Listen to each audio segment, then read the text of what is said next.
안녕하십니까. 자, 이번 시간부터는 전기 계획에 포함되어 있는 테이블 스펙이라고 하는 과목을 좀 공부하도록 하겠습니다. 이 테이블 스펙이라고 하는 거는 이제 오늘이 처음 시간인데요. 화면에 보이시는 게 뭐 다는 아니지만 이제 뭐 페이지를 넘기고 이러다 보면 예를 들면 이런 식으로 어떤 표들이 계속 존재하게 되는 거예요. 이런 식으로 어떤 표들이 계속 나와요. 그래서 쉽게 생각하면 표를 보고 문제에서 제시하는 표를 적정하게 선정을 한 다음에 그 표에서 원하는 정확한 사이즈, 정확한 크기 이런 것들을 찾아내는 과목이라고 생각하시면 조금은 손쉽게 접근하실 수 있을 거라고 봅니다. 그래서 테이블이라고 하는 어떤 표를 가지고 뭐를 찾을 거냐. 근데 찾는 데 각각의 요령들을 좀 공부한다고 생각하시면 될 것 같아요. 자, 그래서 교재 첫 번째 페이지에 보시면 테이블 스펙이라고 하는 제목에다가 밑에 KSC, IC 전선 규격이라고 하는 게 나옵니다. 근데 이런 것들은 무슨 얘기냐면 전선의 공칭 단면적이라고 해가지고 밀리미터의 제곱 스퀘어라고 일반적으로 읽잖아요. 저희가 사용하는 전선은 규격화되어 있는 제품이라는 거죠. 그래서 그 사이즈가 1.5 스퀘어, 2.5 스퀘어, 4 스퀘어, 6 스퀘어, 밀리미터의 제곱을 스퀘어라고 읽어요. 10 스퀘어, 16 스퀘어 등등 해서 못해도 최대한 많이 외워두시는 게 좋아요. 근데 이제 일반적으로 70, 95까지 100이라는 거 없고 95 다음에 120 스퀘어가 된다라는 거. 뭐 예를 들어서 내가 사용하고 싶은 전선이 3mm의 제곱 정도가 되는 거예요. 결국 3 스퀘어를 쓰고 싶은데 3 스퀘어로 만들어 놓은 전선이 없다라는 거죠. 그럴 때는 그래서 3 스퀘어보다 한 단계 높은 4 스퀘어를 선택할 수밖에 없겠구나. 요런 거예요. 그래서 정해져 있는 거기 때문에 공칭 단면적이라는 명칭을 쓰는 거고요. 못해도 70까지는 좀 기억을 해주시는 게 좋습니다. 70 스퀘어까지는 좀 외워두시고 최근에도 70짜리가 한번 나온 적이 있어가지고 계산값이 52점 얼마가 나왔대요. 52점 얼마 밀리미터의 제곱이다. 52점 얼마의 스퀘어이다. 근데 그런 게 없잖아요. 그거보다 작은 걸 쓸 수는 없으니 큰 70을 쓰자 이런 개념으로 쓸 때 아주 자주 쓰는 거기 때문에 필히 암기가 되셔야 됩니다. 최대한 많이 외워두시는 게 좋고요. 얘는 피복이라는 거 있죠? 전선의 피복을 제외한 나전선의 두께를 얘기한다고 생각하시면 돼요. 전선 피복을 제외하고 있다라는 걸 기억하셔야 됩니다.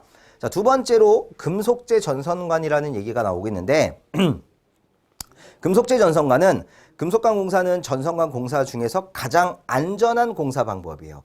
이미 쌤들은 관공사라고 하는 게 뭐 합성수지관 공사, 그 중에서도 뭐 PVC관 공사, CD관 공사, PE관 공사 등등 여러 가지 공사가 있다라는 것들을 설비 기술 기준이라고 하는 필기 과목을 통해서 배워왔어요.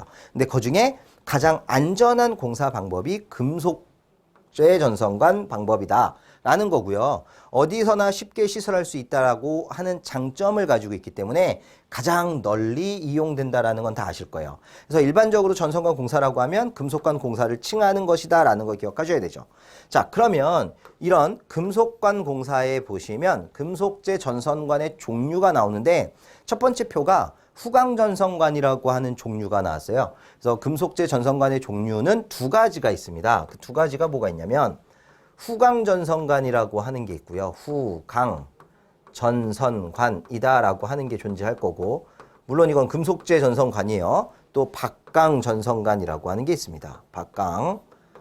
박강전선관이다라고 하는 두 가지로 나눌 수 있어요. 근데 후광전선관은 사이즈, 그러니까는 어떤 특징, 호칭 같은 걸 할 때 내경을 기준으로 하는 거고요. 박강은 외경을 기준으로 하는 거예요. 그리고 내경이 딱 떨어지는 게 아니기 때문에 내경에 가까운 짝수를 기준으로 한다. 일단 좀 기억 좀 해주세요. 그럼 여기는 홀수를 기준으로 한다. 이게 지금 무슨 얘기냐면 저는 이제 학생 때 이걸 외우실 때 내후짝 이렇게 말을 만들어서 외웠어요. 내후짝, 외박홀. 외박을 했더니 혼자 되더라. 외박홀 뭐 이렇게 외웠거든요. 내후짝, 외박홀 이렇게 외워놨는데 무슨 얘기냐면 후광전선관이라고 하는 표를 봤더니 관의 굵기라고 하는 이번엔 스퀘어가 아니라 밀리미터죠. 이게 내경을 기준으로 했다는 얘기고 호칭이라고 하는데 16호, 22호, 28호, 36호, 42호, 54호, 70호, 82호, 92호, 104호가 있다는 거고 전부 다 특징은 뭘로 돼 있어요? 짝수로 돼 있다라는 거죠. 요걸 쓰는 거예요. 그래서 우리가 전선 몇 가닥을 어떤 금속재 공사 중에서 후광전선관 공사를 할 건데 이 후광전선관은 몇 호짜리를 사용하면 되겠습니까? 라고 할 때 찾는 표가 되는 거고요. 옆에 바깥지름과 두께가 나와 있습니다. 근데 후광전선관은 내경을 기준으로 한다고 했으니까 사실 조금만 살펴보면 어떤 전선관이 이렇게 있을 거예요. 근데 분명히 껍데기 부분이라고 하는 게 존재하겠죠. 이렇게. 그래서 내경이라고 하면 요 안에 우리가 전선을 직접 누울 수 있는 공간을 내경이라고 얘기하는데 이 바깥에 금속으로 이루어진 이 부분의 두께가 존재한다는 거죠.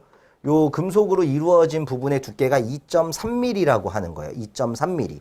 그러면 요 내경의 길이 같은 경우는 자 어떻게 계산하냐면 바깥지름이라고 표현되어 있는 21mm가 됩니다. 이 바깥지름은 끝에서부터 끝에까지예요. 근데 우리가 원하는 내경은 안에 있는 부분이니까 두께 한 부분과 두께 한 부분이 빠져주면 되는 거죠. 결국 21mm 빼기 2.3 곱하기 2가 된다는 얘기겠죠. 그게 내경 사이즈가 나와요. 그렇게 계산해보면 정확하진 않는데 아마 16.4인가 나왔을 거예요. 그래서 16.4호 이렇게 하기 어려우니까 요거에 가까운 짝수 16호 이렇게 불러주는 거죠. 그럼 여기 22호짜리 같은 경우는 어떻게 돼요? 26.5라고 하는 외경에다가 또 2.3이네요. 그럼 빼기 2.3 곱하기 2 하니까 얼마예요? 4.6 바로 하시면 되죠? 이렇게 빼버리면 21.9mm가 나와요. 그래서 21.9mm짜리를 21.9호 이렇게 하기 어려우니까 22호다라고 정의하는 거예요. 그래서 요 수치들을 알고 계시는 거고 뭐 외우면 좋아요. 외우면 좋지만 만약에 못 외웠을 때는 표가 어지간하면 주어질 거고 최대한 할 수 있는 곳까지는 자주 써서 기억을 해주시는 게 좋습니다. 최대한 할 수 있는 곳까지는 같이 좀 기억을 해주시는 게 좋습니다. 자, 넘어가 보겠습니다. 다음 페이지로 넘어가 보시면 이제 박강전선관이라는 거 있죠? 아까 박강전선관은 외박홀 이렇게 외우기로 했잖아요. 그러면 외경을 기준으로 하는 거고 박강이니까 홀수를 기준으로 얘기를 하겠다 해서 호수가 19호, 25호부터 75호까지 해가지고 홀수로 나와 있다라는 거죠. 이렇게 되어 있는 거고 자 여기 잠깐만 보겠습니다. 후광전선관의 호칭은 앞에 있는 표에서 봤듯이 16호에서부터 104호까지를 10종 정도를 쓰겠다라는 거고요. 일반적으로 후광이 가장 많이 나와요. 만약 박강전선관이 나온다라고 하면 관의 바깥지름을 얘기하는데 여기는 19호에서 75호까지 해서 7종이라고 나와 있잖아요. 근데 간혹 가다가요. 간혹 잘 쓰지는 않는데 15호라고 하는 걸 쓸 때도 있어요. 15호. 홀수죠. 그래서 15라고 하는 걸 추가를 하면 8종이 돼버려요. 여기 19부터 썼는데 이 앞에다가 15를 쓰는 경우도 종종 있으니까 이건 뭐 암기는 하지 않으셔도 되겠지만 15가 들어갈 수 있는 표가 나오기도 하더라. 이 정도 선에서 마무리를 지시면 될 것 같습니다. 자, 그럼 넘어가 보겠습니다. 금속재전선관 다음에 나오는 거는 관의 굵기를 선정하는 방법이라고 나와 있는 게 있는데 자, 이 부분이 이제 얘기가 조금 들어가야 돼요. 관의 굵기 선정이라는 건 사실상 요번에 KC가 규정이 되면서 개정이 되면서부터 살짝 바뀌었습니다. 자, 여기 우리가 기존에 21년도에 필기를 합격하신 선생님들이 아니시라고 하면요. 배웠던 내용이 있을 거예요. 뭐냐면 요거 쭉 읽어보면 48%라는 얘기 하나 하고 32%라고 하는 얘기가 나오는데 이게 뭘까요? 48% 이하가 되게끔 하라는 건 뭐냐면 여기 관의 굴곡이 적어서 쉽게 전선을 끌어낼 수 있는 경우에 또는 동일 굵기 동일한 굵기의 전선을 하나의 관에다 놓을 때는 기존에는 48% 이하가 되도록 넣을 수 있다라는 규정이 있었고요. 굵기가 다른 거예요. 굵기가 다른 녀석을 집어넣을 때는 어딨지? 여기 있네. 굵기가 다른 절연전선을 동일관에 넣을 때는 기존에는 32% 이하가 되게끔 집어넣어야 된다라는 규정이 있었는데 이제 이게 통합되어 버렸습니다. 48%와 32% 굵기가 다를 때와 동일할 때 아예 없어지고요. 동일하던 혹은 굵기가 다르던 여기 써있죠. 이 4번이 중요한 거예요. 21년 개정된 KC에 의해서 금속관의 굵기는 케이블 또는 절연도체 내부 단면적에 금속관 단면적이 얼마를 3분의 1을 초과하지만 않으면 된다라는 거예요. 그래서 아직 이게 정확하게 문제에 반영이 되고 있지는 않았어요. 실은 반영되고 있지 않았기 때문에 새롭게 표가 만들어질 거고요. 새롭게 표가 만들어지기 전까지 3분의 1의 근사값인 32%를 자꾸 쓰고는 있었다는 거죠. 그랬던 얘기는 했었지만 이젠 앞으로 아예 3분의 1을 초과하지 않게끔 되어 있다. 굵기가 같던 다르던 오히려 편해질 수 있는 거죠. 그러니까 선생님들 머릿속에 48과 32가 있는 선생님들은 이제 다 없애야 돼요. 뭐 이거 몰랐던 얘기인데 그럼 안 하시면 되죠. 48, 32 생각 안 하시고 3분의 1만 기억하시면 된다는 얘기입니다. 자, 밑에 있는 표를 하나 보도록 할게요. 후광전선 간의 굵기를 선정하는 표가 하나 나와 있는데 도체 단면적 2.5스퀘어부터 35스퀘어까지 일단 나와 있고요. 본수예요, 본수. 전선이 한 가닥, 두 가닥, 세 가닥, 네 가닥. 본수는 가닥수를 의미하는 거구나. 이런 걸 생각하시는 거죠. 본 가닥수구나.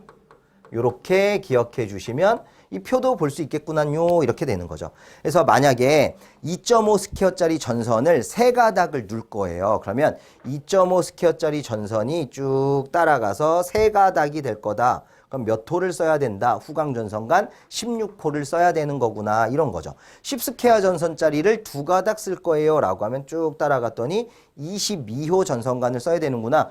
요런 것들을 찾아내는 게 우리가 할 일이라는 얘기입니다. 자, 다음 페이지로 한번 넘어가 보겠습니다. 자, 아까 나왔던 거에 이어서 35스퀘어 다음에 나오는 50스퀘어부터 240스퀘어까지 전선 본수에 따라서 후광전선 간 굵기가 호수가 어떻게 되는지를 나타내고 있어요. 그럼 굵기라고 하는 이 밀리미터를 호수라고 할 수 있겠죠?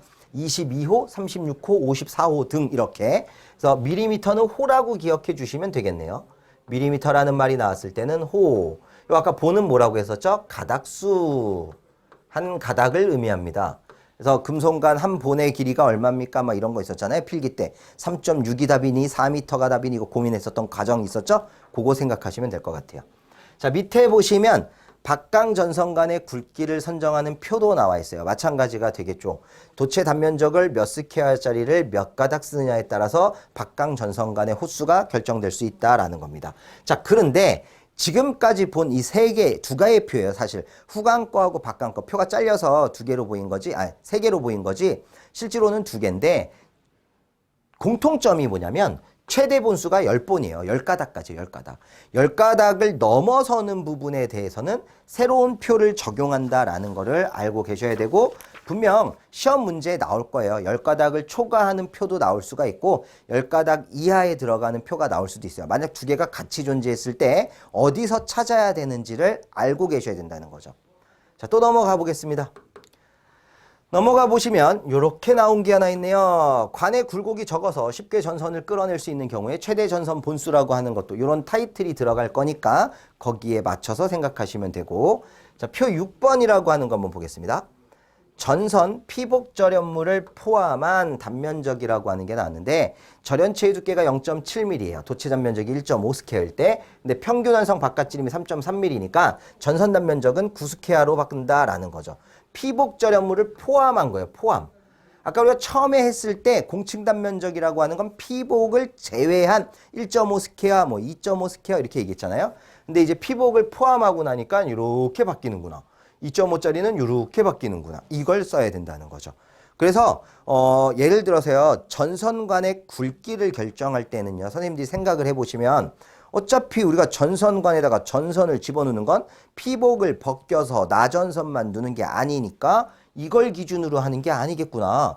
만약 우리가 어떤 계산을 해가지고 전선 도체 단면적이 2.5스퀘어다. 이걸 세 가닥 넣어야 된다. 이게 이 기준이 아니라는 거죠. 2.5짜리가 나왔으면 피복을 포함한 13스퀘어 기준으로 계산을 해야 되지 않을까. 이렇게 또 생각을 바꿔줘야 된다는 거죠. 그래서 어느 표를 찾아야 되느냐 계속 중요하게 나오고 있죠. 그런 얘기가 있고요. 밑에 좀 중요한 얘기가 하나 있습니다. 절연 전선을 금속관 내에 넣을 경우에 보정계수라고 하는 표 7번이 하나 나왔어요. 보정계수라고 하는 거.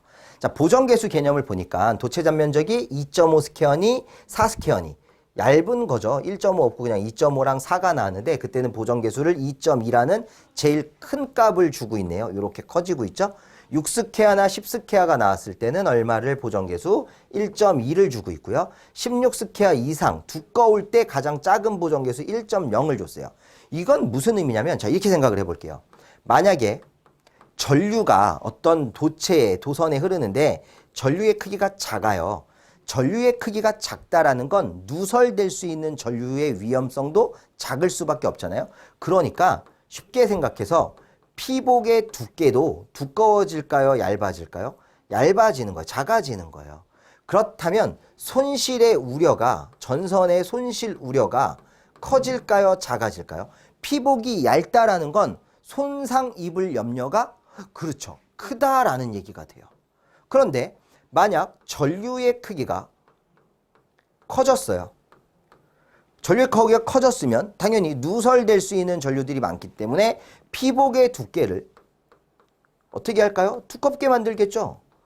피복의 두께를 두껍게 만들 겁니다. 그렇다면 아무래도 피복의 두께가 얇을 때보다 손실될 우려는, 이 손실은요, 전선이에요.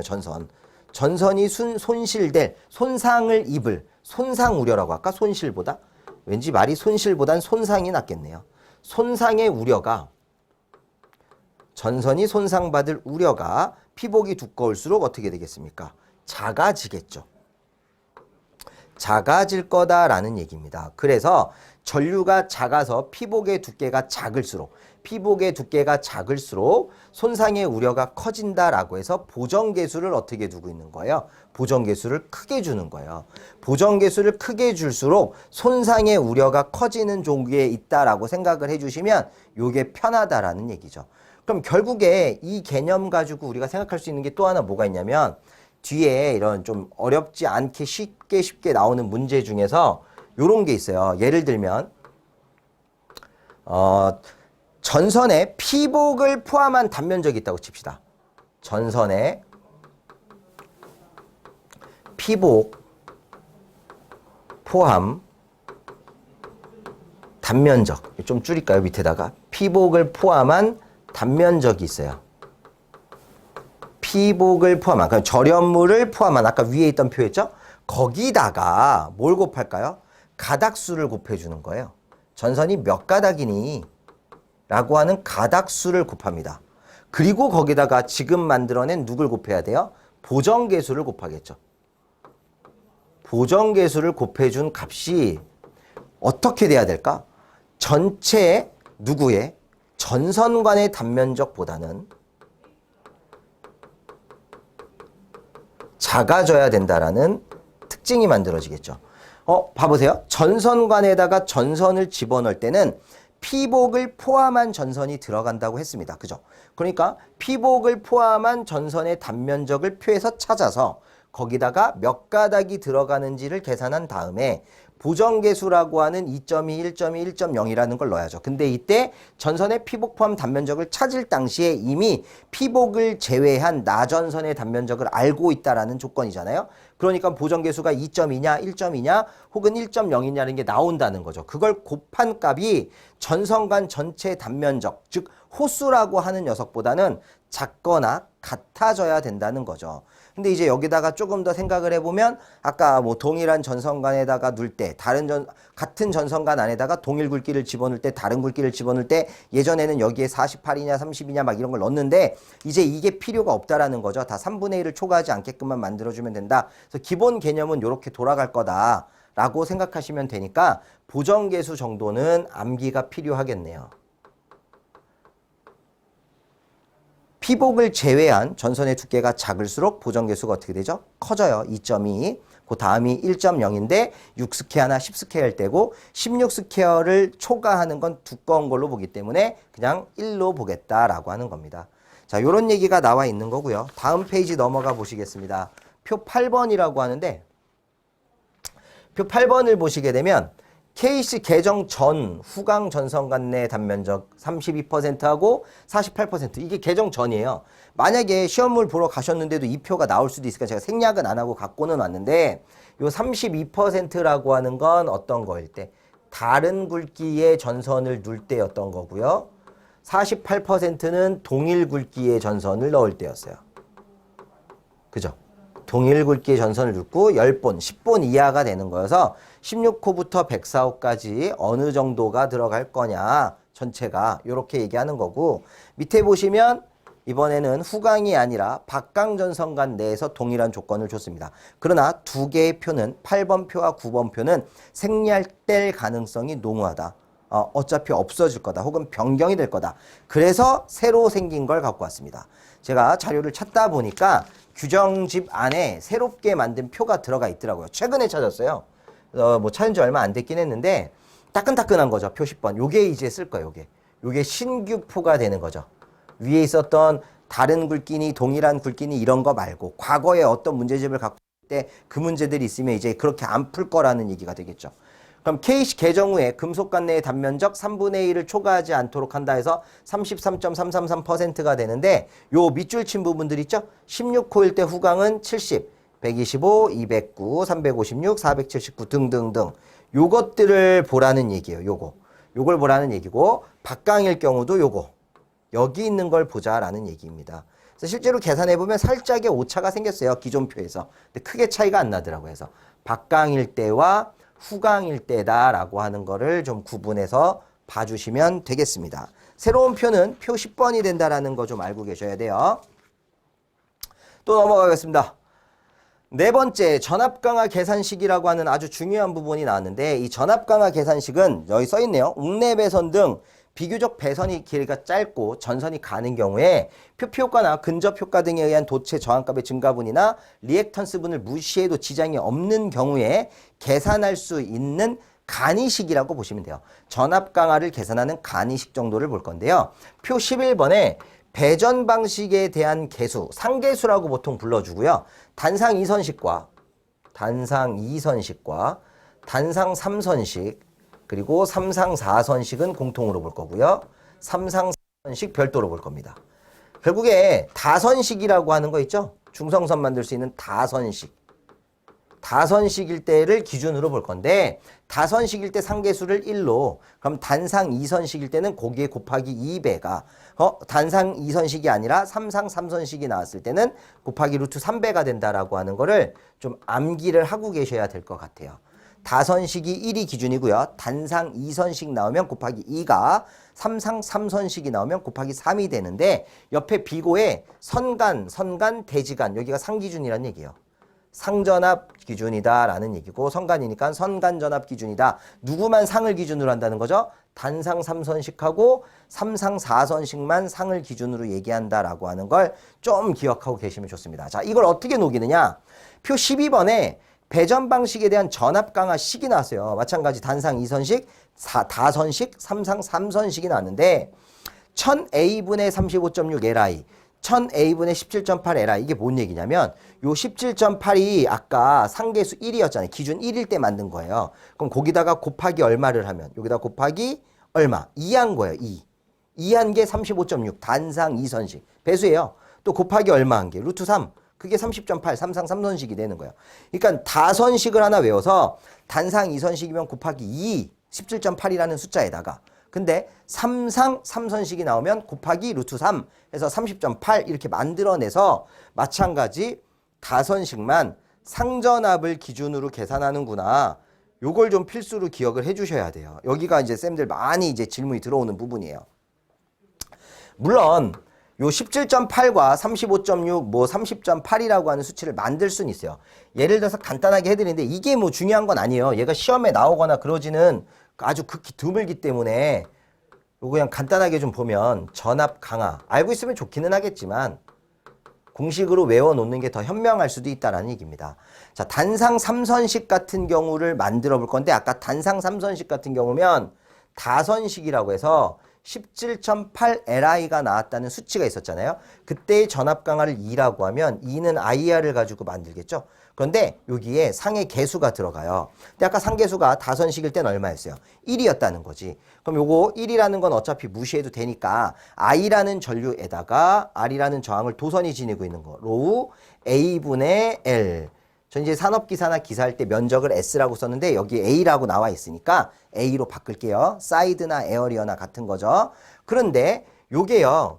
I에다가 고유저항이라는 거 아닙니까? 근데 고유저항이 연동선 기준이 아니라 경동선 기준으로 해야 돼요. 그래서 연동선에 있는 58분의 1을 97%로 나눠주면 경동선 기준이 돼버려요. 근데 97% 나눌 거니까 그냥 이렇게 곱해보면 되죠. 97분의 100으로.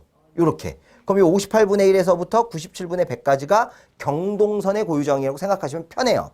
그리고 곱하기 A분의 L이 된다라는 얘기겠죠. 그럼 이제 여기를 계산할 수 있지 않을 겁니까? 여기를.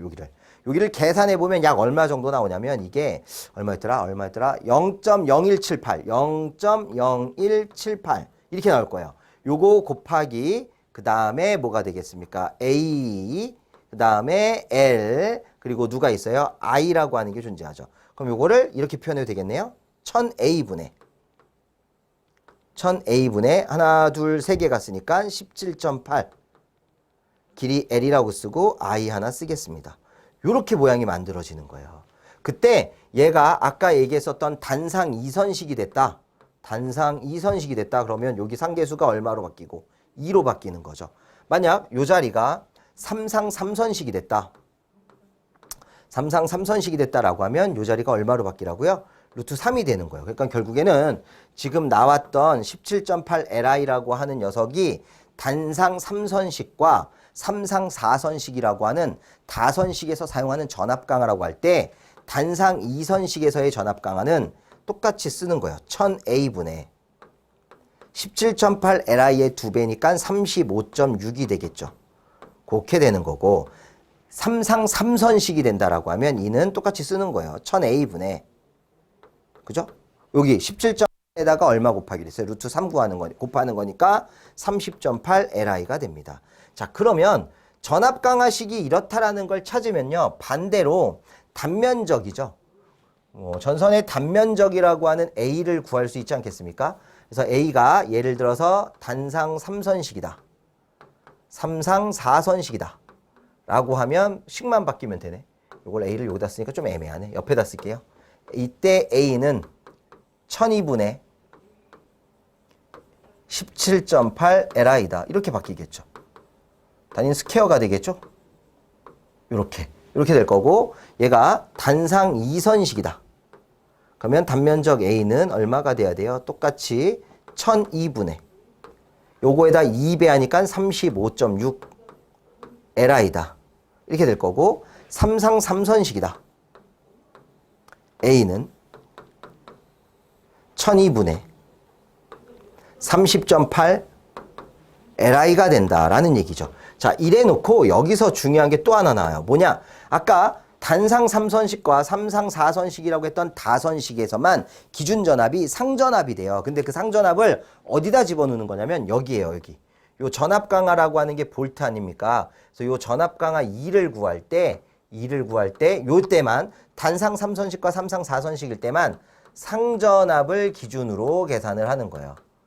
상전압 기준으로 전압 강화를 계산합니다. 보통 전압 강화 몇 퍼센트 이렇게 나올 거 아닙니까? 그 값을 곱해서 최종 몇 볼트가 된다라고 하는 걸 요 자리에 집어넣는 거예요. 그 외에 나머지 들어가는 건 전부 다 선간으로 쓰는 거예요.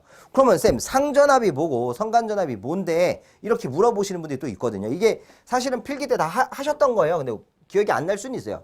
이런 거 있죠. 110볼트에 220볼트. 뭐 220볼트에 380볼트 이렇게 표현하는 방법이 있잖아요. 그러면 이거는 다선식에서만 만들어진다고요. 단상 3선식이나 삼상 4선식에서만 만들어지는데 작은 게 무슨 전압입니까? 상이겠죠. 그거보다 루트 3 큰 게 요거잖아요. 선. 작은 게 상. 큰 게 선. 그래서 문제에서 만약에 이렇게 준 거야. 380볼트를 공급하고 있는 단상 3선식 회로가 있다. 그때 도체 단면적을 계산해라 하면 이 값을 구할 때요. 380볼트만 문제에 나왔다고 해서 380만 쓰면 안 된다는 거예요. 다른 데는 그거 나온 거 그대로 쓰면 되지만 단상 3선식과 삼상 4선식에서는 380이라고 나왔다라고 하면 그거 선이네. 그러니까 상으로 220을 바꿔서 풀어야 되는 거죠. 다른 데다 풀라는 게 아니고 여기만 푸는 거예요. 여기만. 여기 들어가는 전압 강화에만 풀게 되는 거예요. 사실 이 개념적인 설명을 조금 해드리면 다선식이라고 하는 건 Y결선에서 좀 만들어지잖아요. 그러니까 뭐 잠깐만 예를 들어 보면 정확하게 할 수는 없고요. 그냥 임의적으로만 한번 해볼게요. Y결선이라고 하는 게 이렇게 들어간다고 했을 때 이렇게 여기가 N 이렇게 되죠. 자, 그러면 여기가 어떤 단자예요. 단자. 이거 다 단자가 되는데 이 단자를 가지고 이게 N상이니까 접지가 이쪽에 돼 있을 거고 접지가 뭐 여기 따가지고 2라고 이렇게 접지할 거 아닙니까? 그러면 그냥 방향을 쉽게 생각하려고 이렇게 보겠습니다. 이렇게 전류가 만약에 흐르면 전류가 흐르는 전류가 이렇게 통과하고 이렇게 오잖아요. 그럼 요 사이가 페루프란 얘기겠죠. 요 빨간색 라인이 지금 페루프라는 얘기니까 여기서 선에서 전선에서 얘기가 나와요. 전선에서 구하라고 하면 이게 전선이잖아요. 전선. 전선 한 가닥에서 전류가 흐르는 페루프를 만들어 봤더니 그 위치는 전이차로 따졌을 때 여기서부터 여기까지 아닙니까? 그럼 요 전이차에 해당하는 건 무슨 전압이에요? VA라고 할 수 있는 페이저 전압, VP 상전압이잖아요. 여기가 됐을 때 A단자와 B단자 사이가 VAB라고 하는 VL 선간전압이 되는 거죠. 그래서 전선 한 가닥을 놓고 얘기할 때는 어쩔 수 없이 상을 기준으로 얘기하는 거예요. 다선식에서. 그래서 선간으로 풀시면 안 된다라는 거를 그냥 머릿속에 넣어 놓으시는 게 좋아. 이걸 뭐 이유를 대세요. 이유를 설명하세요. 이런 문제가 나오질 않아요. 나오질 않으니까 이렇게만 생각하시면 아 맞아. 상 기준으로 하는 것이지 이렇게 보시면 돼. 단 어디서? 전선의 단면적 구할 때. 전선의 단면적 구할 때만 그렇다라는 걸 알고 계시면 되겠습니다. 자, 그런 표가 하나 나와 있고요. 자, 여기서 2는 전압 강화 볼트예요. 이거 퍼센트로 집어넣으셔서 틀리시는 분들 되게 많아요. 볼트라는 거 기억하셔야 되고 부하전류 선로의 길이 사용 전선 단면적이 나와 있다라는 거. 자, 두 번째는요. 뒤쪽에 이제 이 문제가 있는데 이 뒤쪽에 보면 전선의 최대 길이표가 주어지는 경우에 단면적을 계산하는 공식이 있습니다. 그래서 최대 긍장이라고 하는 건 뭐 길이를 뜻하는 거니까 최대 길이표라는 게 따로 있어요. 뒤에 가서 한번 확인할 건데요.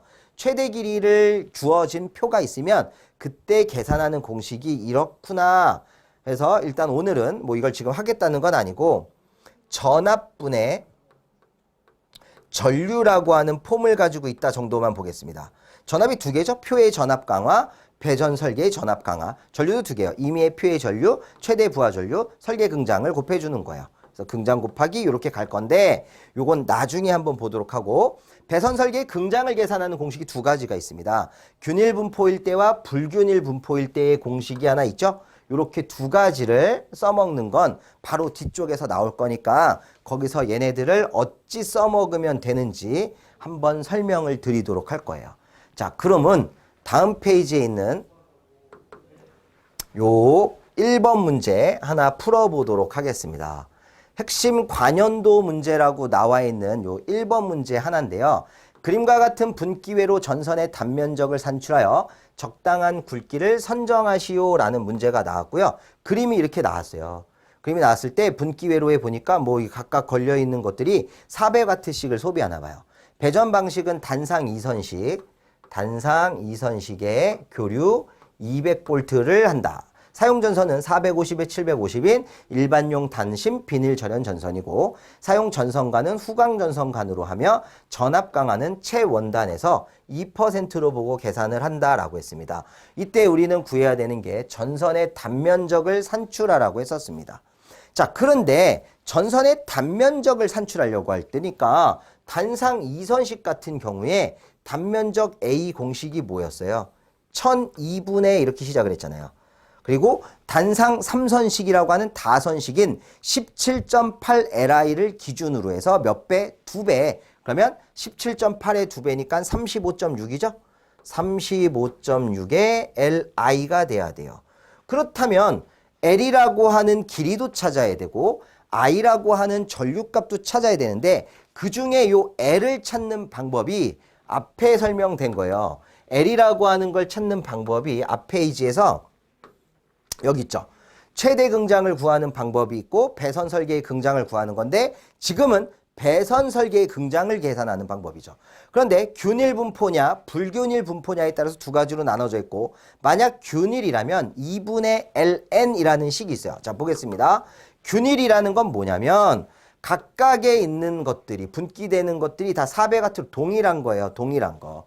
다 동일한 걸 균일으로 보는 거죠. 균일. 마찬가지로 간격도 똑같지 않습니까? 이렇게 균일하게 있을 때 요 L이라는 공식을 앞에서 뭐라고 확인했어요? 2분의 L 곱하기 N이다 라고 했었어요. L 곱하기 N이다. 그리고 처음까지, 처음 부하까지의 거리. 처음 부하까지의 거리를 더하는 거라고 확인이 됐다면 요걸 써보는 거예요. 그래서 2분의라고 쓰고요. L이라고 하는 길이는 뭐냐면 요 L이라는 건 간격이에요. 균일한 부하들 사이의 간격이 몇 미터입니까? 15m잖아요. 이런 간격을 갖고 있는 게 둘, 셋, 넷, 5개라는 거예요. 부하 개수가 6개지만 하나의 간격, 둘의 간격, 셋의 간격, 넷의 간격, 5의 간격이다 해서 5개가 있고요. 처음 부하까지, 분전함에서부터 처음 부하까지의 거리, 그게 몇 미터로 나왔습니까? 20m를 더하라는 얘기입니다. 이렇게 더해보면 얘가 얼마가 나오느냐? 57.5m라는 값이 나오게 돼 있어요. 57.5 길이니까 미터가 나옵니다. 고로 요 자리 L이 57.5라는 값이 들어갈 거라는 얘기고, 하나만 더 찾으면 할 수 있겠네요. I라고 하는 전류를 찾아내야 되는데, 자, I라는 전류가 문제에서 안 나왔잖아요. 그럼 이거는 부하 전류예요. 부하 전류, 부하에 흐르는 전류를 찾을 건데요. 이 부하 전류라고 하는 I는 단상 이선식이라고 했으니까 P가 VI에서 이용하는 거죠. 그럼 I는 V분의 P가 된다라는 겁니다. 단 V는 몇 볼트로 공급을 하고 있죠? 200볼트로 했어요. 근데 하나의 부하까지를 계산할 게 아니라 전체 부하까지 다 해야 되잖아요. 그럼 부하 하나가 가지고 있는 전력이 400 같은데 400, 400, 400, 400, 400, 400을 다 더했다는 거니까 400 곱하기 얼마만 해주면 6만 해주면 되겠죠. 그렇게 계산한 결과가 12A가 나올 거래요. 그래서 이 자리에다가는 12A를 두는 거예요. 그럼 최종적으로 계산을 할 때 어떻게 되냐면 이렇게 표시할게요. 1000이라고 쓰고요. 그 다음에 35.6이라고 쓰고 곱하기 L이라는 길이가 57.5m가 됐고 곱하기 I를 12A라고 했어요. 그럼 이에 해당하는 요거 뭐였어요? 전압 강하였죠? 근데 전압 강하는 최원단에서 2%를 보기로 했으니까 원래 전압이 몇 볼트예요? 200볼트였죠? 강하, 다운되는 게 얼마냐? 그럼 2%니까 0.02가 되나? 0.02 맞나? 볼까? 2% 하나, 둘 맞네. 0.02가 되는 거죠. 그래서 이렇게 계산하면 두 개 없어지고 4볼트가 되겠네. 4볼트. 곱하기 4가 되는 거죠.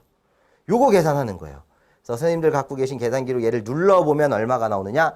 약 6.14가 나온다는 얘기입니다. 근데 6.14가 전선의 단면적이니까 밀리미터의 제곱이라고 하는 스퀘어가 나온다는 거죠. 그러면 답이 6.14 스퀘어예요. 이렇게 끝내시면 안 돼요.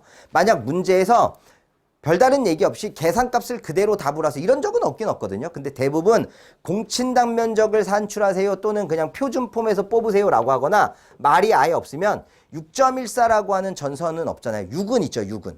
뭐 이런 거 있었잖아요. 2.5, 1.5, 2.5, 4, 6, 10 이렇게 막 올라갔잖아. 16 막 이렇게 올라갔잖아. 6은 6점보다 크니까 답은 얼마여야 돼요? 10스퀘어를 선정하는 게 맞다. 이런 얘기가 된다라는 겁니다. 해서 요런 문제를 푸실 때 뭐 되게 복잡해, 처음으로 우리가 오늘 수업에서 처음으로 문제가 하나 나오긴 했는데 복잡해 보이긴 하지만 의미만 잘 파악하신다면 그렇게 어려운 문제가 아니에요. 자, 그런데 쌤 있잖아요. 지금 우리가 이거 57.5m라고 하는 57.5m라고 하는 긍장을 찾았어요. 예를 들면 여기 L-라고 하는 긍장을 균일한 경우를 기준으로 해서 57.5m를 찾았잖아요. 근데 거기 앞 페이지에서 보셨던 게 하나 더 있어요. 불균일할 경우가 있단 말이에요. 불균일할 경우에. 균일하지 않을 경우의 공식 있죠? I를 다 더하고 L1, I1, L2, I2 뭐 다 더하는 거. 요걸로 한번 해볼까요? 만약에 내가 이 균일을 못 외웠다. 그래서 긍장이라고 하는 L-를 구할 건데 I1 예를 들면 I1 플러스 I2 플러스 I3 플러스 얘는 6까지 가겠네. 점점점점 이렇게 될 거고 I1의 L1 플러스 I2의 L2 플러스 그만 쓸게요. 점점점 이렇게 갈 거란 얘기 아니겠습니까? 그러면 I1이라고 하는 전류는 어떻게 되겠습니까? 400 같은데 아까 200볼트였으니까 I는 V분의 P 200분의 4에서 2A 또 2A, 2A, 2A, 2A, 2A 몇 개? 6개. 둘, 셋, 넷, 다섯, 6개 이렇게 쓰면 밑에가 완성이 되고 I1이 2니까 그대로 쓰고 첫 번째 길이가 몇 미터? 20미터 플러스 또 2 곱하기 두 번째 길이가 몇 미터? 35미터 플러스 또 세 번째 길이가 몇 미터? 2 곱하기 얼마가 되겠습니까? 35에서 45미터 길어지죠? 45미터